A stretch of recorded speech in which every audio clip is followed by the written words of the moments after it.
வணக்கம் நண்பர்களே. இது என்னோட 3வது வீடியோ. இந்த வீடியோவில்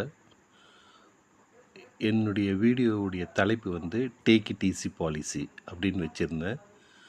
அதோடைய உண்மையான அர்த்தம் நான் என்ன சொல்ல வந்தேன்னா, வருத்தப்பட்டு பாரம் சுமக்கிறவர்களே என்னிடத்தில் வாருங்கள், நான் உங்களுக்கு இளைப்பாறுதல் தருவேன். இதை தான் நான் டேக் இட் ஈஸி பாலிசின்னு நான் சொல்ல வரேன். ஏன்னா நம்ம எத்தனையோ பாவங்களை செஞ்சு தினம் தினம் வருத்தப்பட்டுருக்கோம். பாவங்களை நம்மளுடைய முன்னோர்கள் செஞ்ச பாவத்தையும் நினச்சி வருத்தப்படுறோம்.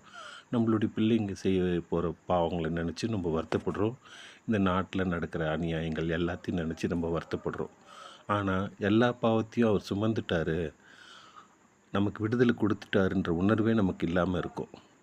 நாம் என்ன பண்ணுறோம், திரும்பவும் நான் பழையபடி தான் சொல்கிறேன். ஆதாம் ஏவல் காலத்தில் முதல்ல தப்பு பண்ணாங்க இல்லைங்களா, அதுக்கு முன்னாடி நம்மளை கொண்டு போய் விட்டுருக்காரு நம்மளுடைய ஆண்டவராகிய இயேசு கிறிஸ்து. நம்மளுடைய எல்லா பாவங்களையும் மன்னித்து பிதா கிட்ட நம்மளை சேர உதவி செஞ்சுருக்காரு தன்னுடைய சிலுவை மரணத்து மூலமாக. அதனால் நாம் இனிமேல் எந்த பாவத்தையும் நினச்சி நம்ம வருத்தப்பட வேண்டாம்.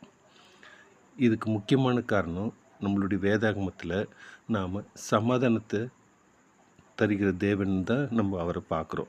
அந்த சமாதானத்தை நம்ம இழந்து நம்மளுடைய வாழ்க்கையை வீணடிச்சிக்க வேண்டாம். 2வது காரியம், ஒவ்வொரு நாளும் நான் சொல்ல வர்றது என்னென்னா, தினம் தினம் நீங்கள் பாவங்களை நினச்சி வருத்தப்படாதீங்க. எல்லா பாவங்களையும் நாம் விட்டுட்டு ஆதாம் ஏவல் காலத்துக்கு முன்னாடி, அவங்க பாவம் செஞ்ச நாட்களுக்கு முன்னாடி இருக்கிறோன்னு நீங்கள் நினச்சிக்கோங்க. இப்போ நீங்கள் செய்கிற பாவங்களை கொஞ்சம் கொஞ்சமாக குறைச்சிக்கோங்க. மற்றவங்க உங்களுக்கு செய்கிற பாவங்களையும் அப்படி மன்னிக்கவும் நீங்கள் தயாரிக்கோங்க. ஏன்னா நம்ம இப்போ இருக்கிற காலங்களில் நிறைய விட்டு கொடுக்க நமக்கு நிறைய அறிவுரைகள் இருக்குது வேதாகமத்தில். அந்த அறிவுரைகளை நீங்கள் திரும்ப திரும்ப வாசித்து பாருங்கள், உங்களுக்கு நிச்சயம் சமாதானம் கிடைக்கும். நான் இந்த மாதிரி வீடியோவை நான் தொடர்ந்து போடுவேன். அடுத்தடுத்த காரியங்கள், சபை எப்படி நடத்தலாம், ஜெபம் பண்ணுறது எப்படி, ஜெபம் எதுக்காக பண்ணணும், இது மாதிரி நிறைய விஷயங்களை நான் உங்களோட பகிர்ந்துக்க போகிறேன். நீங்கள் தொடர்ந்து என்னுடைய பதிவுகளை நீங்கள் பார்த்துக்கிட்டே வாங்க. நன்றி, வணக்கம்.